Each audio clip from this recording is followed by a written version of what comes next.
Friends, ഞാൻ നിങ്ങളോടൊന്ന് ഒരു ചോദ്യം ചോദിക്കട്ടെ? അതായത് രാത്രിയിൽ 10 മണി കഴിഞ്ഞ് ഇനി ഫോൺ ഞാൻ യൂസ് ചെയ്യില്ല എന്ന് പറഞ്ഞുകൊണ്ട് തീരുമാനമെടുക്കുന്ന നിങ്ങൾ. എന്നാൽ ഇതേ നിങ്ങൾ തന്നെ അടുത്ത ദിവസം രാത്രി 11 മണിക്കും 12 മണിക്കും ഫോൺ ഇങ്ങനെ സ്ക്രോൾ ചെയ്തുകൊണ്ടിരിക്കുകയാണ്. അതുപോലെ തന്നെ അതിരാവിലെ എഴുന്നേറ്റ് നിങ്ങൾക്ക് വേണ്ട കാര്യങ്ങൾ പഠിക്കുക അല്ലെങ്കിൽ ലേൺ ചെയ്യുക. അതിനു വേണ്ടിയിട്ട് അലാറം ഒക്കെ സെറ്റ് ചെയ്ത് കിടക്കുന്ന നിങ്ങൾ. എന്നാൽ അടുത്ത ദിവസം തന്നെ ഈ അലാറം ഒക്കെ ഓഫ് ചെയ്ത് വീണ്ടും നിങ്ങൾ 8 മണി വരെ 10 മണി വരെ കിടന്നുറങ്ങുന്ന അവസ്ഥ. ഇതൊക്കെ നിങ്ങൾക്ക് ഉണ്ടായിട്ടില്ലേ? എന്തുകൊണ്ടാണ് നിങ്ങൾക്കത് സംഭവിക്കുന്നത്? ആർക്കെങ്കിലും ഒന്ന് കമന്റ് ചെയ്യാമോ? ഫ്രണ്ട്സ്, നമുക്ക് ഈ സെൽഫ് കൺട്രോൾ നഷ്ടപ്പെടുന്നതിന്റെ ഭാഗമായിട്ടാണ് ഇങ്ങനെയുള്ള തീരുമാനങ്ങൾ എടുക്കുന്നത് നമുക്ക് നിലനിർത്താൻ കഴിയാതെ പോകുന്നത്. ഒരിക്കലും നമ്മൾ വീക്കാണ് എന്നുള്ളതല്ല, നമുക്കവിടെ സെൽഫ് കൺട്രോൾ കിട്ടുന്നില്ല എന്നുള്ളതാണ് ഇതിന് കാരണമായിട്ട് വരുന്നത്. നമുക്ക് സെൽഫ് കൺട്രോൾ നഷ്ടപ്പെടുന്നതിന്റെ 4 കാരണങ്ങൾ ഞാൻ നിങ്ങളുമായിട്ട് പങ്കുവയ്ക്കുവാൻ ആഗ്രഹിക്കുകയാണ്. അതിന്റെ ഒന്നാമത്തെ കാരണം എന്ന് പറയുന്നത് ഇമ്മീഡിയറ്റ് പ്ലഷർ അഡിക്ഷൻ.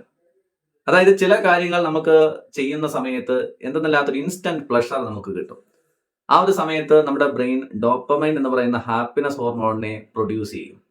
ഉദാഹരണം പറയുകയാണെങ്കിൽ ഫോൺ സ്ക്രോൾ ചെയ്യുക, ടോക്സിക് ആയിട്ടുള്ള ഫ്രണ്ട്സുമായിട്ട് സംസാരിച്ചുകൊണ്ടിരിക്കുക, ഫോണിലെ നോട്ടിഫിക്കേഷൻസ് ഇങ്ങനെ നോക്കിക്കൊണ്ടേയിരിക്കുക, അല്ലെങ്കിൽ ചിലരെ സംബന്ധിച്ച് പോണോഗ്രഫിയിൽ അഡിക്റ്റ് ആയി മാറുക, ചിലരാണെങ്കിൽ ജങ്ക് ഫുഡ്സ് ആയിരിക്കാം, ചിലരെ സംബന്ധിച്ച് ഓവർ തിങ്കിങ് ആയിരിക്കാം.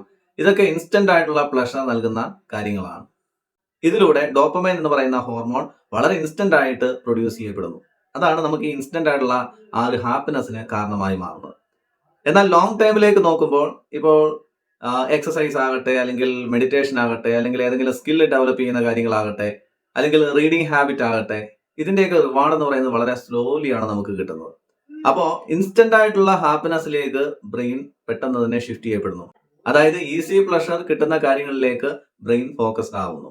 മറ്റുള്ള ഡിസിപ്ലിൻഡ് ആയിട്ടുള്ള കാര്യങ്ങൾ ചെയ്യുമ്പോൾ ഒരുപാട് ബുദ്ധിമുട്ടേണ്ടതായിട്ട് വരും. അങ്ങനെ ബുദ്ധിമുട്ടിയെങ്കിൽ മാത്രമേ ഒരു പ്ലഷർ നമുക്ക് കിട്ടുകയുള്ളൂ. അപ്പോൾ ബ്രെയിൻ ഏത് സെലക്ട് ചെയ്യും? ഇൻസ്റ്റന്റ് ആയിട്ടുള്ള ഹാപ്പിനെസ് കിട്ടുന്ന ഈ ആവശ്യമില്ലാത്ത കാര്യങ്ങളിലേക്ക് ഫോക്കസ് ചെയ്യും. ഇപ്പോൾ ഒരു കുട്ടിയുടെ കയ്യിൽ ഒരു ബുക്ക് കൊടുക്കുകയാണെങ്കിൽ അവനത് 10 മിനിറ്റ് കൊണ്ട് വളരെ ബോറായി ഫീൽ ചെയ്യും. എന്നാൽ ഒരു ഫോൺ കൊടുത്താലോ അവനത് 1 മണിക്കൂറോ 2 മണിക്കൂറോ എന്തെന്നില്ലാത്ത ഹാപ്പിനെസ് ക്രിയേറ്റ് ചെയ്യും. ഇത് കുട്ടികളിൽ മാത്രമല്ല, അഡൽസിനും ഇത് തന്നെയാണ് സംഭവിക്കുന്നത്. സെൽഫ് കൺട്രോൾ നഷ്ടപ്പെടുന്നതിന്റെ രണ്ടാമത്തെ കാരണം എന്ന് പറയുന്നത് നമ്മൾ ഈ ഇമോഷൻസിൽ ജീവിക്കുന്നവരാണ്. നമ്മുടെ ബ്രെയിനിന്റെ ഒരു രീതി അനുസരിച്ച് നമുക്ക് മൂഡുണ്ടെങ്കിൽ നമ്മൾ എന്തെങ്കിലും ചെയ്യും, മൂഡില്ല എങ്കിലോ നമ്മൾ ഒന്നും തന്നെ ചെയ്യില്ല, ക്വിറ്റ് ചെയ്യും. എന്നാൽ ഈ ഡിസിപ്ലിൻഡ് ആയിട്ടുള്ള ആളുകളെ സംബന്ധിച്ച് അവർക്ക് ഈ ഫീലിങ്സ് എന്ന് പറയുന്നത് ടെമ്പററി ആയിരിക്കും. അവരുടെ സിസ്റ്റം എന്ന് പറയുന്നത് വളരെ പവർഫുൾ ആയിരിക്കും. അതായത് മോട്ടിവേഷൻ ഉള്ളപ്പോൾ മാത്രമല്ല അവർ മുന്നോട്ടേക്ക് മൂവ് ചെയ്യുന്നത്, മോട്ടിവേഷൻ ഇല്ലാത്ത ദിവസങ്ങളിലും അവർ എന്ത് ചെയ്യും? മുൻപോട്ടേക്ക് മൂവ് ചെയ്തുകൊണ്ടേയിരിക്കും. കാരണം അവരുടെ സിസ്റ്റം എന്ന് പറയുന്നത് വളരെ പവർഫുൾ ആണ്. സെൽഫ് കൺട്രോൾ നഷ്ടപ്പെടുന്നതിന്റെ മൂന്നാമത്തെ കാരണം എന്ന് പറയുന്നത് നമ്മുടെ എൻവയോൺമെന്റ് ആണ്. നമ്മുടെ എൻവയോൺമെന്റ് പലപ്പോഴും നമ്മളെ ഡിഫീറ്റ് ചെയ്യുന്നു. ഒരിക്കലും ഈ ബാഡ് ഹാബിറ്റിന്റെ യഥാർത്ഥ വില്ലൻ എന്ന് പറയുന്നത് ബാഡ് എൻവയോൺമെന്റ് ആണ്. ഒരിക്കലും നമ്മുടെ മൈൻഡ് വീക്ക് ആയതുകൊണ്ടല്ല ഈ ബാഡ് ഹാബിറ്റ്സ് നമ്മളിൽ സംഭവിക്കുന്നത്.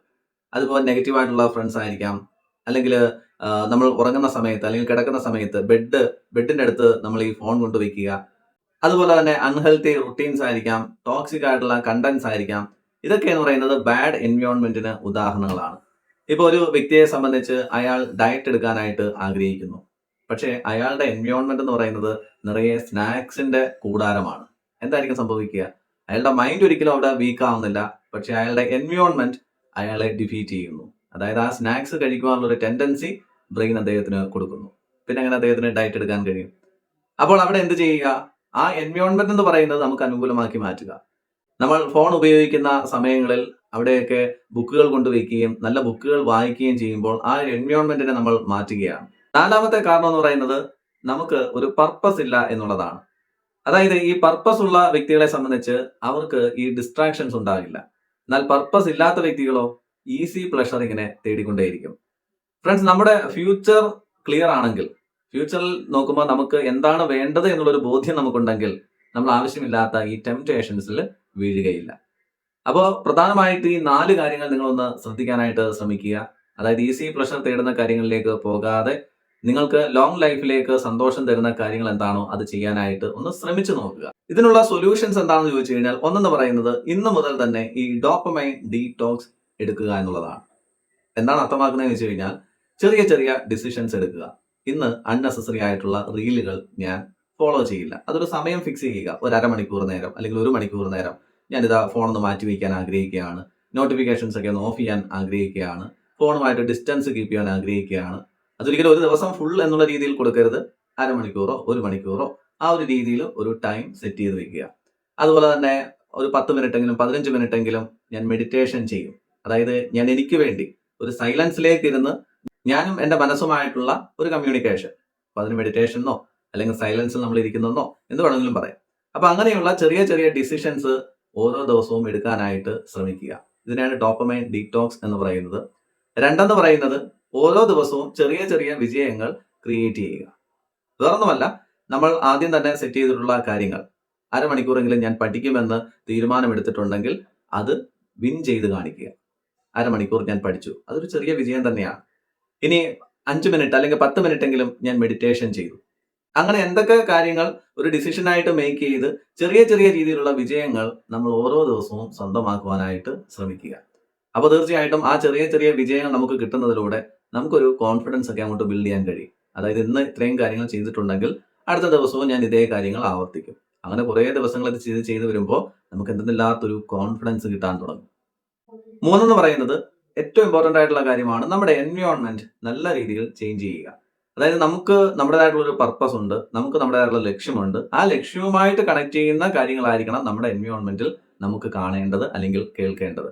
അതായത് നല്ല നല്ല റുട്ടീൻസ് ഓരോ ദിവസവും തുടങ്ങാനായിട്ട് ശ്രമിക്കുക. അതുപോലെ തന്നെ നല്ല സ്കിൽ ഡെവലപ്പ് ചെയ്യാനുള്ള കാര്യങ്ങളെക്കുറിച്ച് ചിന്തിക്കുക. അതുപോലെ തന്നെ ഈ ഫോണൊക്കെ വെക്കുന്ന ഇടങ്ങളിൽ നല്ല നല്ല പുസ്തകങ്ങൾ വെക്കുക, അത് വായിക്കുക. അങ്ങനെയുള്ള നല്ല നല്ല റുട്ടീൻസ് തുടങ്ങുന്നതിലൂടെ നമ്മുടെ എൻവയോൺമെന്റിനെ ചേഞ്ച് ചെയ്യുന്നതിലൂടെ എന്താണോ നമ്മൾ ആഗ്രഹിക്കുന്നത് അതുമായി ബന്ധപ്പെട്ട കാര്യങ്ങൾ നമ്മുടെ എൻവയോൺമെന്റിൽ കീപ്പ് ചെയ്യുവാനായിട്ട് ശ്രമിക്കുക. നാലെന്ന് പറയുന്നത് ഈ പെയിൻ ആക്സെപ്റ്റ് ചെയ്യാനായിട്ട് പഠിക്കുക. എന്ത് പെയിനാണ്? ഗ്രോത്തിലേക്കുള്ള യാത്ര എന്ന് പറയുന്നത് കുറച്ച് പെയിൻഫുൾ ആണെന്ന് മനസ്സിലാക്കുക. എന്നാൽ അത് കുറച്ച് ദിവസം ചെയ്യാൻ ശ്രമിക്കുമ്പോൾ അത് നമുക്ക് എന്തെന്നില്ലാത്ത ഒരു പ്ലഷർ നൽകും. അത് ചെയ്യാതിരിക്കുമ്പോഴാണ് നമുക്ക് ഭയങ്കരമായിട്ടുള്ള വിഷമം ഫീൽ ചെയ്യുന്നത്. അപ്പോൾ ഇൻസ്റ്റന്റ് ആയിട്ടുള്ള പ്ലഷറിൽ നിന്ന് മാറി ഗ്രോത്തിലേക്കുള്ള ഒരു പാതയിലേക്ക്, ആ ഒരു ജേണിയിലേക്ക് മാറുമ്പോൾ കുറച്ച് ദിവസം ഗ്രോത്തിനുള്ള കാര്യങ്ങൾ നമ്മൾ ചെയ്യുന്ന സമയത്ത് നമുക്ക് എന്തെന്നില്ലാത്ത പ്ലഷർ കിട്ടും. അതിലൂടെയാണ് ഈ ഡോപ്പമൈൻ നമ്മുടെ ബ്രെയിനിൽ പ്രൊഡ്യൂസ് ചെയ്യപ്പെടേണ്ടത്.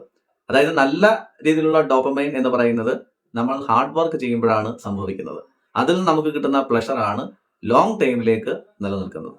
ഇൻസ്റ്റന്റ് പ്ലഷർ എന്ന് പറയുന്നത് ഷോർട്ട് ടൈമിലേക്കുള്ളതാണ്, അത് നമ്മെ നശിപ്പിക്കുകയും ചെയ്യും. അപ്പോൾ ഈ 4 കാര്യങ്ങൾ ഓരോ ദിവസവും ചെറിയ രീതിയിലെങ്കിലും തുടങ്ങുവാനായിട്ട് ശ്രമിക്കുക.